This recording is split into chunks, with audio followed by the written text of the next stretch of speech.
प्यारे बच्चों, फिर आपका केयर स्टडी चैनल पे स्वागत। क्लास साइंस 10th में अपने जो फर्स्ट वीडियो जो शेयर किया था उसके अंदर हम लोगों ने जो इंट्रोडक्शन किया था सीबीएसई की जो 10th बोर्ड का जो पेपर आता है उसके प्रत्येक लेसन में से किस मार्क्स के क्वेश्चन आते हैं, हर चीज़ को हमने स्टडी करने का प्रयास किया था। आज अपन जो लेसन नंबर फर्स्ट है उसकी स्टडी करेंगे। तो देखना बच्चों, जो लेसन नंबर फर्स्ट है उस दिन मैंने आपको थोड़ा बहुत जिक्र भी किया था कि जो लेसन फर्स्ट आता है बुक्स का पहला लेसन जो हमारे सीबीएसई की बुक्स में 1 नंबर से 16 नंबर पेज तक वो लिखा हुआ है, तो उसका नाम है chemical reaction. Chemical reaction and chemical equation. Chemical reaction and chemical equation. सबसे पहले तो अपन जो भी लेसन पढ़ेंगे उस लेसन का नाम का क्या मीनिंग है, क्या क्या उसमें पढ़ा जाएगा, किस पार्ट में वो डिवाइड है, किस पार्ट में से मैक्सिमम क्वेश्चन आते हैं, किस प्रकार के क्वेश्चन आते हैं, ये आज अपन स्टडी करेंगे। जो फर्स्ट जो लेसन है chemical reaction and chemical equation. जो केमिकल रिएक्शन और इक्वेशन लेसन वो 3 मेजर पार्ट में वो डिवाइड है। जो फर्स्ट है physical and chemical change. Physical and chemical change जो आपके 9th के अंदर आपने पढ़ा थोड़ा बहुत उसके बारे में, उसी के आगे अपन यहाँ स्टडी करेंगे physical and chemical change. Second जो उसका पार्ट है अपन इस लेसन का, उसमें अपन पढ़ेंगे केमिकल इक्वेशन कैसे बैलेंस की जाती है। पहले तो केमिकल इक्वेशन होती क्या है, फिर उसको बैलेंस कैसे किया जाता है, रिएक्टेंट क्या होते हैं, प्रोडक्ट क्या होते हैं, इन बारों में स्टडी करेंगे। थर्ड इसका जो पार्ट है वो दिया हुआ है केमिकल रिएक्शन। केमिकल रिएक्शन के टाइप्स, जो भी 6 प्रकार के टाइप्स होते हैं उनको अपन यहाँ डिटेल से स्टडी करेंगे। जो फोर्थ टाइम दिया हुआ है कि ऑक्सीडेशन, जो हमारी डेली लाइफ में अंदर जो ऑक्सीडेशन एक प्रोसेस है केमिकल रिएक्शन की, वो क्या होती है, कहाँ हमारे डेली यूज में उसको अपन फ्रेश करते हैं, उन सब की यहाँ स्टडी करें। मतलब अपनी बॉडी के अंदर नहीं मान सकते, अपनी जो लाइफ के अंदर कोरिजन एक मेथड है, कोरिजन एंड रेंसिडिटी, इंपॉर्टेंट है ये दोनों, और पिछली बार बोर्ड में आया हुआ है। इनके बारे में स्टडी करेंगे। कोरिजन एंड रेंसिडिटी एक ऑक्सीडेशन प्रोसेस होती है जो हमारे घरों में जैसे रस्टिंग ऑफ आयरन है, या अपन देखते हैं कि जो हमारे फूड है उनकी स्मेल और टाइम टू टाइम उनकी स्मेल और उसमें कलर वगैरह चेंज होते हैं, तो इनको अपन डिटेल से स्टडी करेंगे। तो ये लेसन जो फर्स्ट लेसन केमिकल रिएक्शन और केमिकल इक्वेशन दिया हुआ है, ये इन 4 मेजर पार्ट में डिवाइड किया हुआ है। केमिकल रिएक्शन में से मैक्सिमम क्वेश्चन आते हैं, 3 नंबर का क्वेश्चन जो आता है, थर्ड जो आपका टॉपिक है उसमें से 3 मार्क्स का, लगभग कहते हैं ये 5 मार्क्स का लेसन है, और उसमें से 3 नंबर की एक रिएक्शन पूछी जाती है और 2 नंबर का इनमें से कोई भी एक का डेफिनेशन या फिर कोई इनमें से कोई टाइप्स या डिफरेंस पूछा जाता है। तो अपन यहाँ से देखो स्टार्ट कर रहे हैं। सबसे पहला टॉपिक फिजिकल चेंज एंड, बहुत अच्छा टॉपिक है, इजी टॉपिक है, फर्स्ट आपके पेज पे दिया हुआ है, बहुत इजी है, ज़्यादा हार्ड नहीं। अपन एक सामान्य सी चीज़ ध्यान रखनी है, हमारे को इन चारों टॉपिक में से मेन पहले इन चारों टॉपिक की स्टडी करके यही देखेंगे कि ये वास्तव में होते क्या है, क्या इनके एग्जाम्पल है। तो जो फर्स्ट टॉपिक है physical change and chemical change, तो दोनों में थोड़ा डिफरेंस बताऊंगा। आप लोगों ने 9th के अंदर थर्ड लेसन के अंदर इसको थोड़ा बहुत पढ़ा भी था। तो देखो फिजिकल चेंज के बारे में थोड़ा मैं बता रहा हूँ। 3 चीज़ें आपको ध्यान रखनी है फिजिकल चेंज के अंदर। एक तो फिजिकल चेंज जो होता है वो टेम्परेरी होता है। क्या होता है? टेम्परेरी होता है। टेम्परेरी जो चेंजेस बॉडी अपने इस नेचर के अंदर, टेम्परेरी जितने भी चेंजेस है या रिवर्सेबल जो है, मैं यहाँ वर्ड लिख रहा हूँ रिवर्सेबल, एक लिख रहा हूँ टेम्परेरी। एग्जाम्पल दूंगा आपको समझ में आ जाएगा। और एक इसमें ध्यान रखना, जैसे आपने देखो अपन ने 9th के अंदर जो फर्स्ट लेसन था, मैं कई बार एग्जाम अपने क्लास के अंदर भी मैंने कई बार क्वेश्चन भी पूछे थे उसके बारे में, कि जितने भी नेचर के अंदर अपन ने state, change of states matter की कुछ फ्लो डायग्राम बनाए थे, जिसमें मैंने कहा था, जैसे अपन ने कहा था कि जैसे जो सॉलिड है ये लिक्विड है और ये गैस है। 3 मेजर पार्ट में मैटर के 3 स्टेट्स पाए जाते हैं। वैसे आपने 5 स्टेट पढ़े हैं, solid, liquid, gas, plasma and BEC, boson Einstein condensation. इन तीनों स्टेट में अपन ने एक पढ़ा था कि सॉलिड से जब लिक्विड स्टेट चेंज होती है, solid change to liquid called fusion, fusion पढ़ा था, जिसे मेल्टिंग भी कहते हैं। एक अपन ने पढ़ा था लिक्विड से जैसे गैस में चेंज होता है तो अपन इसको वेपोराइजेशन कहा था, याद होगा सबको, वेपोराइजेशन। फिर अपन ने देखा था कि गैस जब रिवर्स होकर वापस लिक्विड में चेंज होती है तो उसको अपन ने एक नाम दिया था कंडेंसेशन। जो आपको पता है, मैंने आपको पढ़ाया था कि जो 5 स्टेट जो दी हुई है, 5वीं अवस्था जो है मैटर की, BEC, बोसोन आइंस्टीन कंडेंसेशन, उसमें भी ये वर्ड आया हुआ है कंडेंसेशन। कंडेंसेशन वर्ड यहाँ एक इंपॉर्टेंट है कि बोसोन, सत्येंद्रनाथ बोस और आइंस्टीन ने मिलकर एक अवस्था दी थी, सब BEC का था।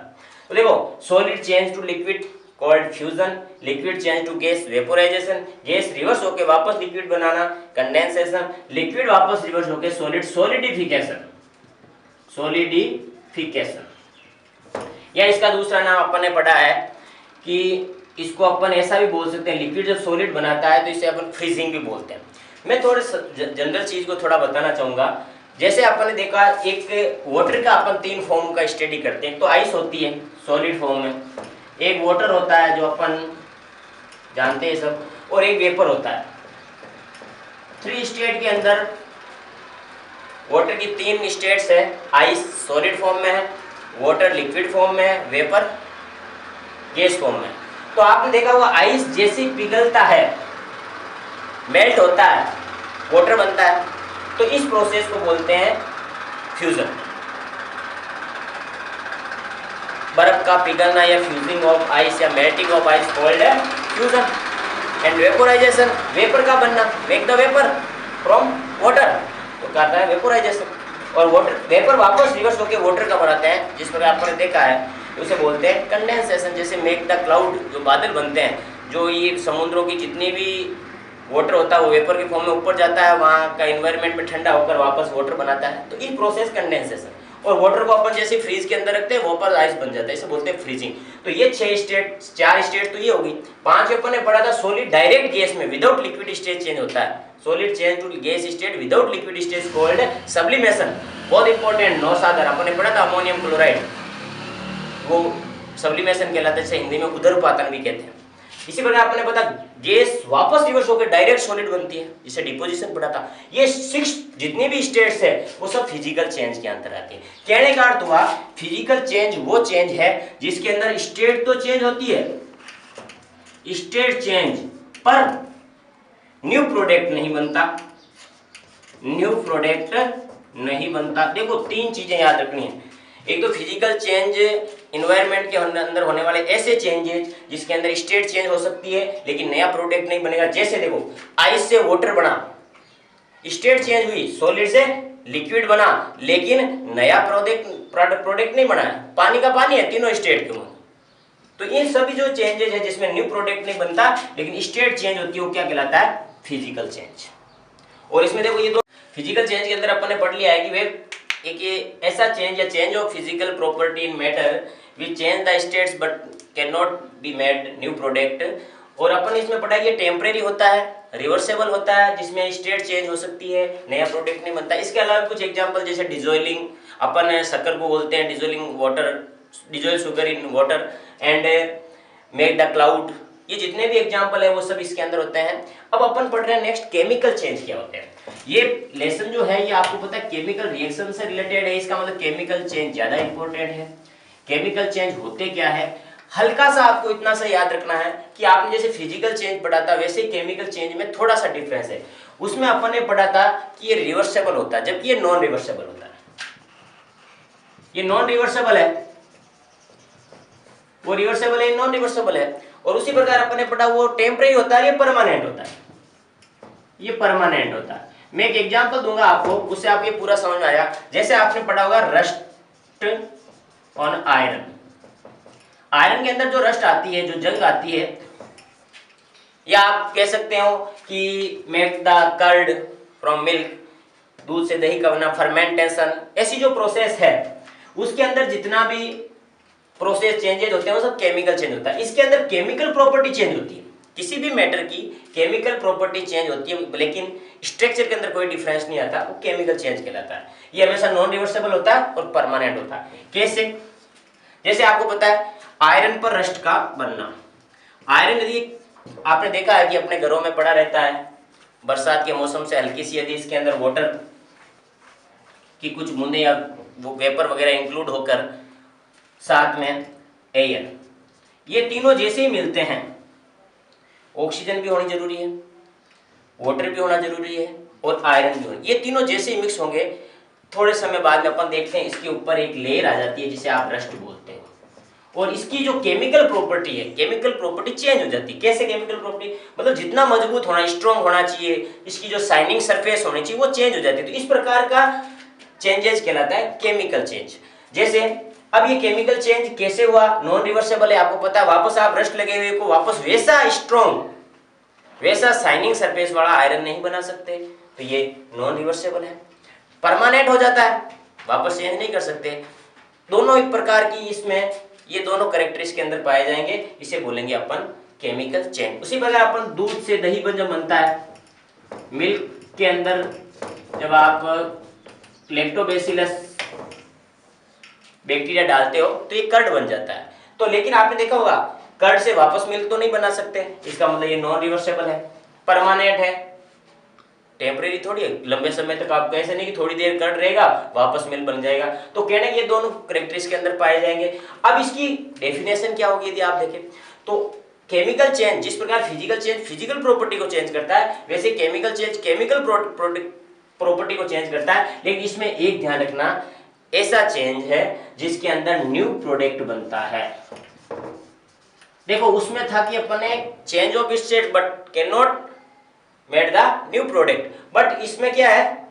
Chemical change make the new product. जैसे मिल्क से कर्ड बन गया, नया प्रोडक्ट है, बट इतना सा ध्यान रखना नॉन रिवर्सेबल है और परमानेंट है। और भी अपन इसके एग्जाम फर्मेंटेशन, अंगूर से अपन ग्रेप से एल्कोहल बनाते हैं, फर्मेंटेशन कहलाता है। मैग्नीशियम रीमर, मैग्नीशियम आपको पता है एक अपने इसके अंदर एक प्रैक्टिकल भी अपने फर्स्ट लेसन में दिया हुआ है। मैग्नीशियम सॉलिड फॉर्म में एक इसका फीता आता है, लेयर आती है, इसको अपन गर्म करोगे तो सीधा ही अपना गैस स्टेट में आएगा। तो इसमें इसको ये भी अपन केमिकल चेंज भी मानेंगे। इसी प्रकार आपने देखा है एक और दिया हुआ आपने कि जिंक मॉलिक्यूल को यदि आप किसी भी के अंदर कोई भी सल्फ्यूरिक एसिड मान सकते हो, जैसे सल्फ्यूरिक एसिड के अंदर डाल दिया, सल्फ्यूरिक एसिड का आप एक टेस्ट ट्यूब के अंदर सल्फ्यूरिक ले लो, जिंक मॉलिक्यूल जैसे डालोगे तो एक प्रोसेस होगी, जिंक क्या करेगा इस H2 को डिस्प्लेस कर देगा और हाइड्रोजन गैस निकलेगी। तो ये इस प्रकार की जो प्रोसेस होती है वो सब केमिकल चेंज के अंदर आती है। तो इस प्रकार केमिकल चेंज में केमिकल प्रॉपर्टी चेंज होती है, न्यू प्रोडक्ट बनता है और वो वापस नॉन रिवर्सेबल होता है और परमानेंट होता है। एक देखो एक बार क्वेश्चन आया था सीबीएसई के अंदर कि आप ये जो निकलने वाली हाइड्रोजन है इसकी पहचान कैसे, आइडेंटिफाई कैसे करोगे हाइड्रोजन।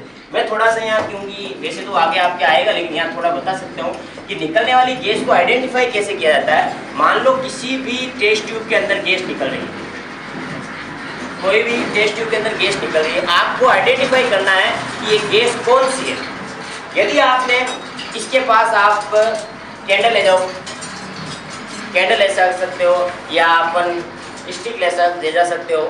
तो जैसे आप इसके पास कैंडल ले जाओगे, यदि कैंडल बुझ गई एकदम तो समझ लेना निकलने वाली जो गैस है वो आपके CO2।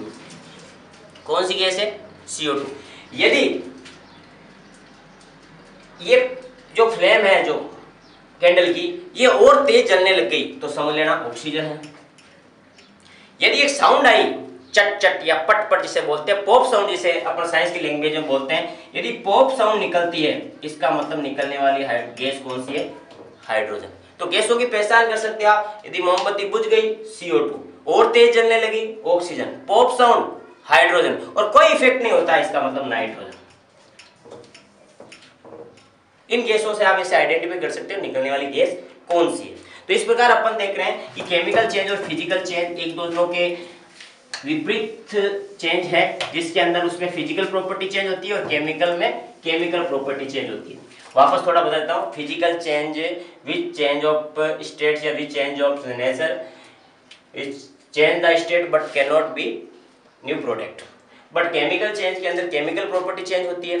ये रिवर्सेबल होता है, ये नॉन रिवर्सेबल होता है, ये टेम्परेरी होता है, ये परमानेंट होता है। जैसे अपन जितने भी स्टेट चेंज है जिसमें आप फ्यूजन है, चाहे डिपोजिशन है, चाहे सॉलिडिफिकेशन है, चाहे सब्लिमेशन है, जितने भी चेंज ऑफ स्टेट्स है वो सभी इसके अंदर फिजिकल चेंज के आते रहते हैं। केमिकल चेंज के रस्टिंग ऑफ आयरन है, सिल्वर ब्लैक कलर का हो जाता है, कॉपर के ऊपर लेयर आ जाती है, या अपन गैल्वेनाइजेशन पढ़ते हैं, वो सभी के अंदर केमिकल चेंज के अंदर आते हैं। इस पर फिजिकल चेंज और केमिकल चेंज में डिफरेंस आते हैं।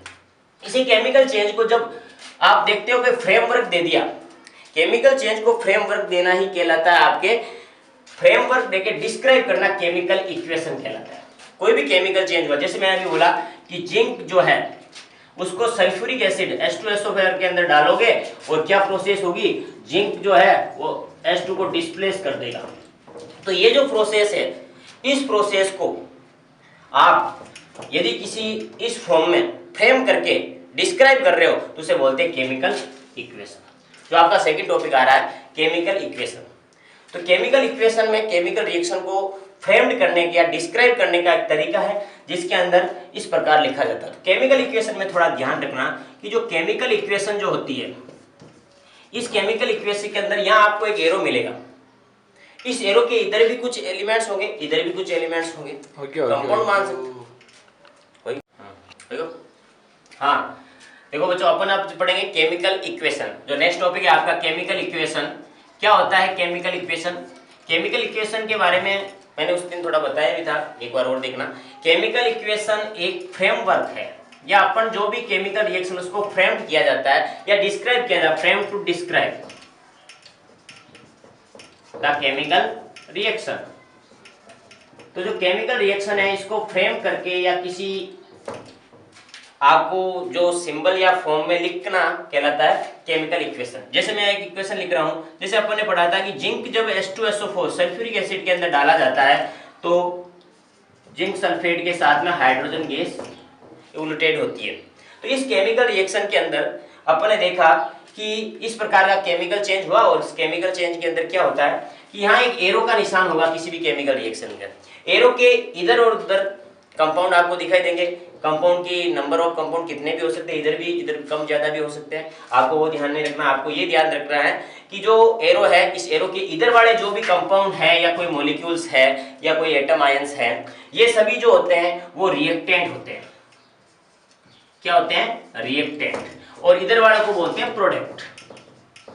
किसी भी केमिकल रिएक्शन के अंदर, किसी भी केमिकल रिएक्शन के अंदर एरो के लेफ्ट साइड के अंदर हमेशा रिएक्टेंट और राइट साइड के अंदर प्रोडक्ट। मेरे हिसाब से इधर लेफ्ट है, इधर राइट है, इधर वाले प्रोडक्ट है, इधर वाले रिएक्टेंट है।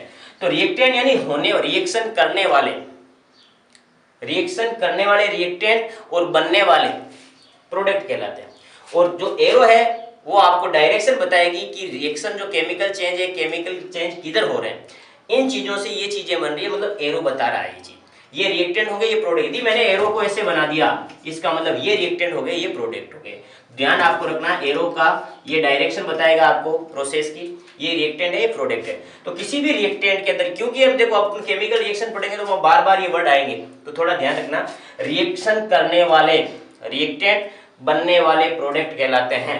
इस प्रोसेस के अंदर जिंक ने सल्फ्यूरिक एसिड के साथ रिएक्ट किया और हाइड्रोजन गैस रिलीज हुई, साथ में जिंक सल्फेट बना। तो इस प्रकार की प्रोडक्ट कहलाता है। किसी भी केमिकल इक्वेशन में 3 या 4 चीजें मैं जो लिख रहा हूं वो होती है अधिकतर। एक तो स्टेट चेंज हो सकती है। क्या चेंज हो सकती है? स्टेट। जैसे आपको पता है जिंक जो है वो सॉलिड फॉर्म में, H2SO4 लिक्विड फॉर्म में, zinc sulphate solid form liquid form में आएगा और गैस फॉर्म में आएगा हाइड्रोजन। तो आपको पता, देखो जो सॉलिड और लिक्विड था वो आपके लिक्विड और गैस बन चुका है। तो स्टेट चेंज हो सकती है। दूसरा, किसी भी केमिकल रिएक्शन के अंदर आपको पता कलर भी चेंज हो सकता है।